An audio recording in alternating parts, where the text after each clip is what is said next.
क्या छावा ने इतिहास के साथ करी है छेड़छाड़? क्या छावा फिल्म से मराठाओं के अस्तित्व को पड़ी है चोट? क्या छावा फिल्म में बॉलीवुड ने वही गलतियां फिर से दोहराई हैं जो कि वो हमेशा एक महान ऐतिहासिक पुरुष की जीवनी पे फिल्म बनाने के वक्त करते रहे हैं?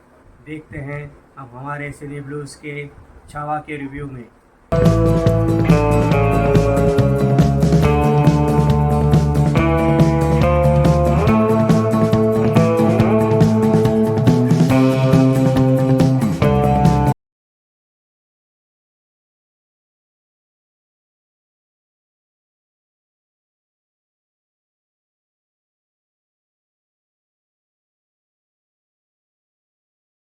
नमस्कार, मैं आपका अपना विशाल वर्मा और छावा के रिव्यू में आप सबका स्वागत है।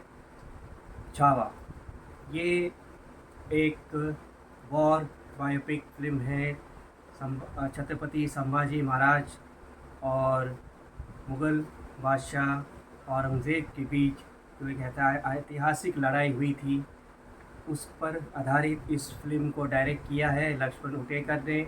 और ये फिल्म एक बहुत ही प्रसिद्ध, बहुत ही पॉपुलर मराठी नॉवेल छावा, जिसे सावत ने लिखा है, उस पर ये आधारित है। और इस फिल्म में विकी कौशल ने छत्रपति संभाजी महाराज की भूमिका निभाई है और उसके साथ है रश्मिका मंदाना, और उनके साथ औरंगज़ेब की भूमिका निभा रहे हैं अक्षय खन्ना।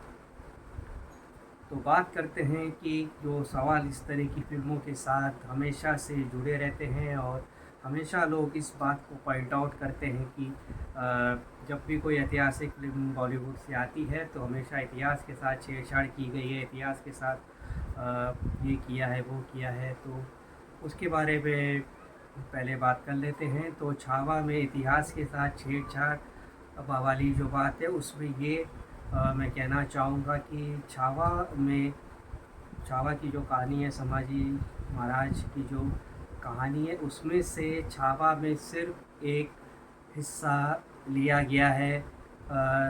छत्रपति संभाजी महाराज की जो लड़ाई मुग़ल बादशाह अकबर से हुई थी और जो तकरीबन 9 साल तक चली थी, उसको वही इस फिल्म का पूरा आधार है, यही उस फिल्म की पूरी कहानी है।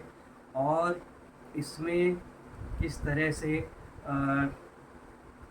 औरंगज़ेब जब ये खबर मिलती है कि छत्रपति शिवाजी महाराज मराठा साम्राज्य के जो पितामह हैं, जिन्होंने मराठा साम्राज्य की स्थापना की, स्वराज्य की स्थापना की, उनकी मृत्यु की जब उनको खबर आती है तो उनको लगता है कि अब वो मराठा पे अपना कब्ज़ा जमा सकते हैं, वो मराठा पे अपना राज्य कर सकते हैं। लेकिन तभी छत्रपति संभाजी महाराज को वहाँ का छत्रपति घोषित कर दिया जाता है और छत्रपति संभाजी महाराज औरंगज़ेब के बहुत ही एक प्रिय शहर पे अटैक करते हैं, उस पर हमला बोलते हैं और उसकी सारी संपत्ति लूट लेते हैं। ये बहुत बड़ा झटका और बहुत बड़ा एक शौक औरंगज़ेब को लगता है और वो फिर बदला अपनी इस शर्मनाक हार के लिए वो पूरे मराठा पे कहर डालने की घोषणा करते हैं और ये ऐलान करते हैं कि जब तक वो संभाजी महाराज को अपने हाथों से नहीं ख़त्म करेंगे, तब तक वो अपने सर का ताज नहीं पहनेंगे। उनकी एक तमन्ना जो छत्रपति शिवाजी महाराज को अपने हाथों से मारने की उनकी जो तमन्ना थी, वो उनकी अधूरी रहेगी, क्योंकि छत्रपति संभाजी महाराज की मृत्यु बीमारी की वजह से हो गई थी। अपनी इस कसम को लेके वो पूरे मराठा साम्राज्य पर वो अपना कहर डालने की कोशिश करते हैं और किस तरह से छत्रपति संभाजी महाराज उनकी हर कोशिशें नाकाम करते जाते हैं अपने गोरिल्ला वॉर टैक्टिक से। जंगलों में, पानी में, अलग अलग रूप में, अलग अलग खेतों में वो अलग अलग तरह से, अलग अलग टैक्टिक से, अलग अलग युति से वो मुगलों को पराजित करते जाते हैं, और कैसे एक धोखे से, एक षड्यंत्र की तरह अपने ही लोगों से उनको धोखा मिलता है, लगता है, और संभाजी महाराज को कैदी बंदी बना दिया जाता है। और उनको जब उनके साथ उसके बाद जो होता है, जो दर्दनाक उनको टॉर्चर किया जाता है, और फिर इस तरह से एक इस तरह से वो महान योद्धा, महान वीर किस तरह से लड़ा, और किस तरह से वो उसने अपना सर नहीं झुकाया, और किस तरह से उन्होंने मुग़लों की कोई बात नहीं मानी, और अपने स्वराज के इस सपने को लेके वो डटा रहा, उस पर ये पूरी फिल्म उन्होंने केंद्रित की है। बाकी जो बहुत से हिस्से हैं संभाजी महाराज की ज़िंदगी बोले तो उन सबको उन्होंने नहीं छुआ है। जैसे कि पोर्चुगीज़ के साथ जो उनका वॉर था उसको नहीं छुआ है। राजा बनने से पहले उन्हें बंदी बना दिया गया था शिवाजी महाराज ने। उनकी कुछ हरकतें ऐसी थी जो कि उनको उसे मंजूरी नहीं थी, वो सही राह पे नहीं चल रहे थे, ऐसा विकिपीडिया में लिखा गया है, तो वो भी किस्सा है। उसके बाद जो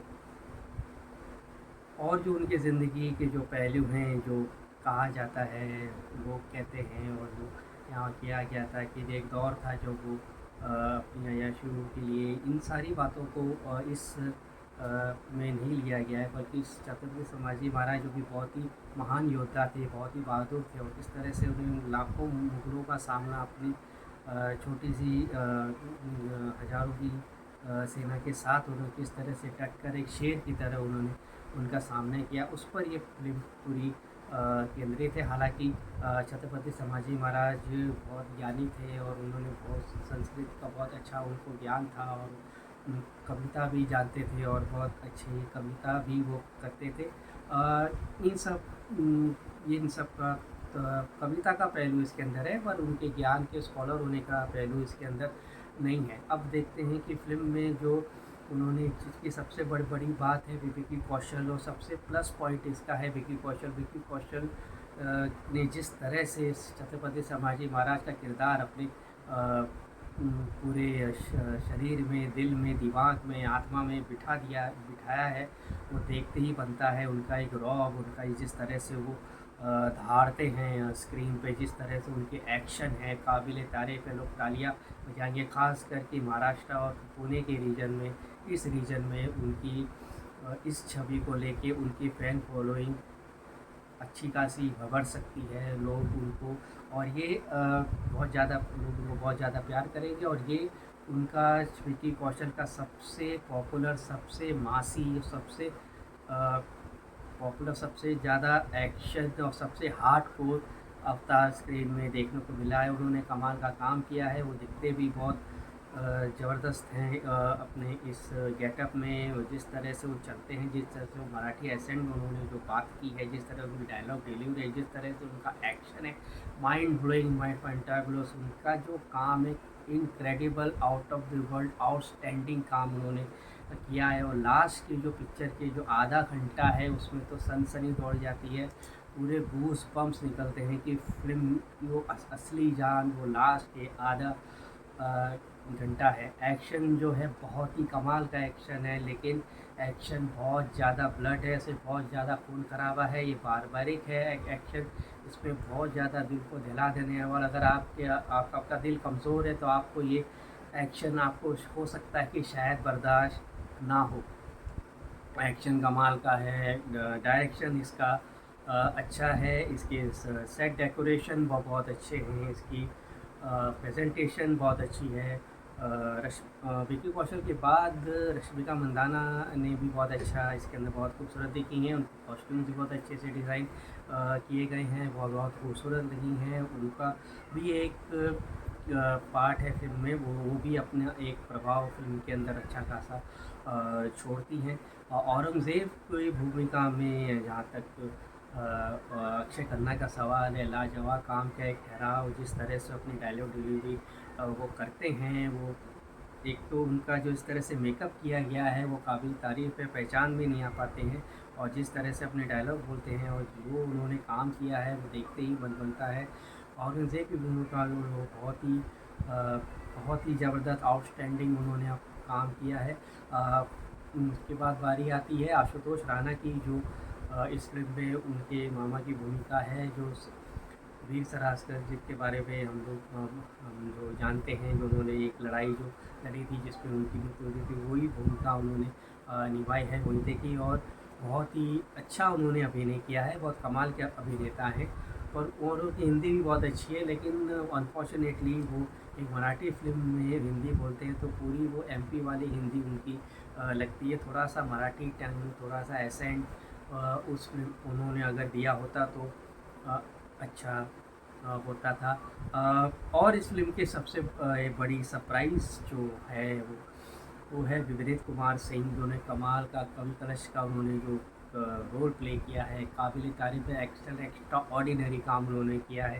लास्ट के क्लाइमेक्स में तो वो पूरा दिल जीत लेते हैं तुम्हारा। और उसके साथ में नील गोकुलम का एक छोटा सा रोल है अकबर का, जो औरंगज़ेब के बागी बेटे की भूमिका में, उनका भी काम कमाल जोरदार है। अनफॉर्चुनेटली डायना पेंटी को कुछ ज़्यादा काम नहीं मिला था, तो उनका भी काम ठीक ठाक है। कुल मिला के अगर किसी को इस तरह की एक्शन, ओल्ड स्कूल टाइप का एक्शन है, ये जो बरसों से 80 साल से ऊपर हो गए बॉलीवुड में इस तरह के ऐतिहासिक वॉर एक्शन मूवीज़ देखते आ रहे हम लोग। मुझे याद है जब मैं बहुत छोटा सा था तो मैंने सौरभ मोदी और पृथ्वीराज कपूर की फिल्म देखी थी, जिसका नाम था सिकंदर, और उसमें पृथ्वीराज कपूर ने अलेक्जेंडर की भूमिका निभाई थी, और सौरभ मोदी ने उसमें निभाई थी किंग कोरस की।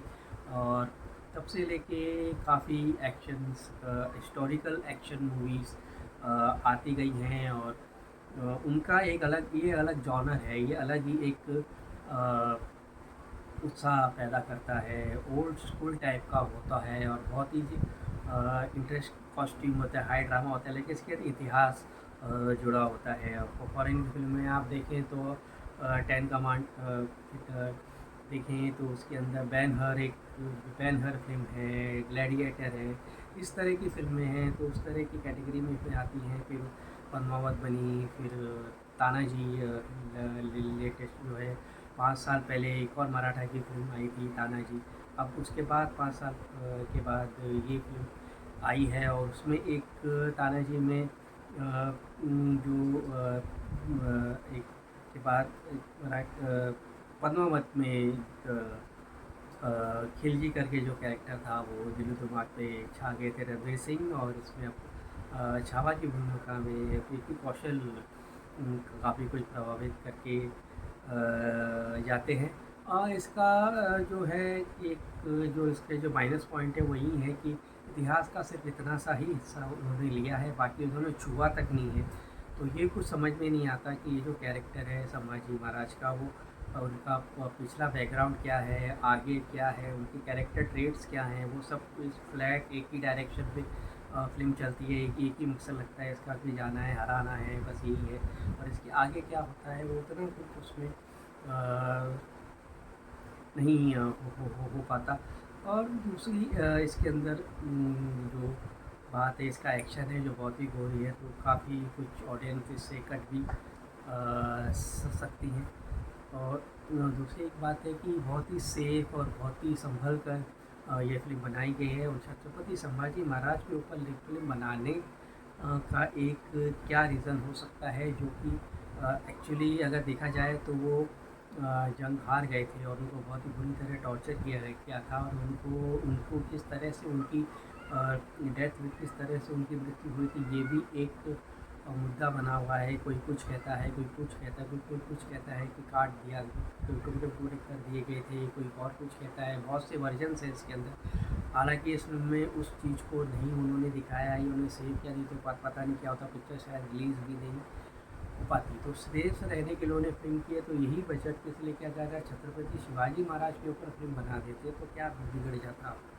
और उन पे तो काफ़ी कुछ है जो लोगों को पता चलना चाहिए। ये नहीं है कि संभाजी महाराज की फिल्म नहीं बननी चाहिए, बननी चाहिए। अगर आप किसी पे बायोपिक बना रहे हो तो फिर एक ही तरह का मुद्दा लेके आप फिल्म नहीं बना सकते हो। आपको पूरा प्लस माइनस ऊपर नीचे अप डाउन सब कुछ दिखाना चाहिए, और आपने वैसा नहीं किया, क्योंकि आज इस देश का माहौल ऐसा है, यहाँ की पॉलिटिकल हवा ऐसी है कि आप चाहकर भी अगर आप चाहो तो जो कंट्रोवर्शियल मुद्दा है, जो टॉपिकल इश्यूज़ हैं, जो जो चीज़ है वो उसको आप छू नहीं सकते, क्योंकि आपको डर लग रहा है सेब वाला का काले का चक्कर है। और इतने पैसे खर्च करके अपनी फिल्म बने के पैसे पे आप छत्रपति शिवाजी महाराज पे फिल्म बना सकते थे। लक्ष्मण मुर्तुटेकर का डायरेक्शन जो है इसके अंदर अच्छा खासा है, वो मिमी और इस तरह की फिल्में पहले बना चुके हैं, तो उन्होंने एक पीरियड फिल्म को बना सकते हैं, एक एक्शन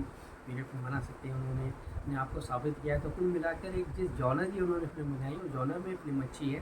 क्योंकि कौशल को अगर को लेके फिल्म पे, वैसे फिल्म 3 स्टार की है, लेकिन विकी कौशल के बेहतरीन और आउट ऑफ द वर्ल्ड अभिनय और बेहतरीन उनके एक्शन सीन्स और स्क्रीन प्रेजेंस को लेके मैं उसको 1 स्टार एक्स्ट्रा दे देता हूँ, 4 स्टार मैं इसको दूँगा। पर सवाल मेरे जो हैं वो यही है कि संभाजी महाराज पे फिल्म बनाने की अगर आपको इतनी थी तो आप शिवाजी महाराज पे उसी बजट पे बहुत अच्छी फिल्म बना सकते थे।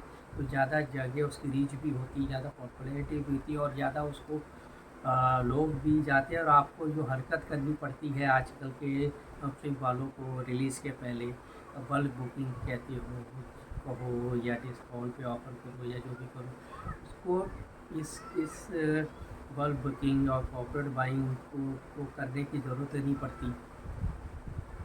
मैं ये नहीं कह रहा हूँ कि अस्तित्व में दोनों में कुछ फ़र्क है, पर ये सब और कर भी ये करना नहीं चाहिए। इससे आप अपने ही कबर खुद खोद रहे हो, ऑडियंस पे आपको भरोसा उठ गया है। आपका कहना क्या चाहते हो, कलेक्शन आपने एक दिन का 33 करोड़ का आपने कलेक्शन बताया है, पर क्या जेन्युइन कलेक्शन है? क्या कह रहे हैं ट्रेड्स में ऐसी बातें हैं कि 50% तो उनकी तो और की बुकिंग है जो मेकर्स ने करवाई है, बल्क बुकिंग है, ये है वो है। तो 33 में से आधा निकाल दो, 15-16 तो ऐसे ही हो गया। तो 15-16 की बुकिंग है विकी कौशल की, अच्छी खासी बुकिंग है, तो इस पर प्रॉब्लम क्या है? ये सब करने की ज़रूरत क्या है? खैर, बॉलीवुड को अपनी खबर खुद नहीं है, खुदे फिल्म उन्होंने बुरी नहीं बनाई है, फिर भी ये सब करने की ज़रूरत पड़ रही है। स्काई फोर्स के साथ भी ऐसा था, फिल्म बुरी नहीं थी, फिर भी उन्होंने ये सब हरकत करने की कोशिश की। आप खुद ही करते हैं, खुद ही गालियाँ खाते हैं, फिल्में अच्छी बनाने के बाद भी गालियाँ खाते हैं कि कॉर्पोरेट बुकिंग क्यों की, ऑडियंस पे भरोसा करो, जाने दो उनको। खैर, जो भी हो, अपने शेयर्स के लिए, अपने इसके लिए, जो भी फाइनेंस के लिए करना चाहते हैं, तो ऑडियंस को राइट पे मत लो ना, और ऑडियंस पे भरोसा छोड़ दोगे तो क्या फ़ायदा। खैर, ये सब तो और बातें होगी, इस पर मैं अलग से वीडियो बनाऊँगा। तो यही कहूँगा कि आपको ये फिल्म आपने देख ली है और आप देखने वाले हैं, तो देख लिए तो हमको बताएं कि आपको ये फिल्म कैसे लगी, और देखने के बाद भी हमको बताएं, हमको लिखें, हमारा चैनल फॉलो करें और हमको बताएं कि आपको ये फिल्म कैसे लगी। हमको सपोर्ट करें, हम ऑनेस्ट रिव्यू देने की कोशिश करते हैं, और फिर मिलेंगे अगले वीडियो में। तब तक के लिए मैं आपका अक्षय वर्मा आपसे इजाज़त चाहूँगा। खुश रहना, आबाद रहना, फिल्में देखते रहना, और अपना ख्याल रखें और अपनों का ख्याल रखें।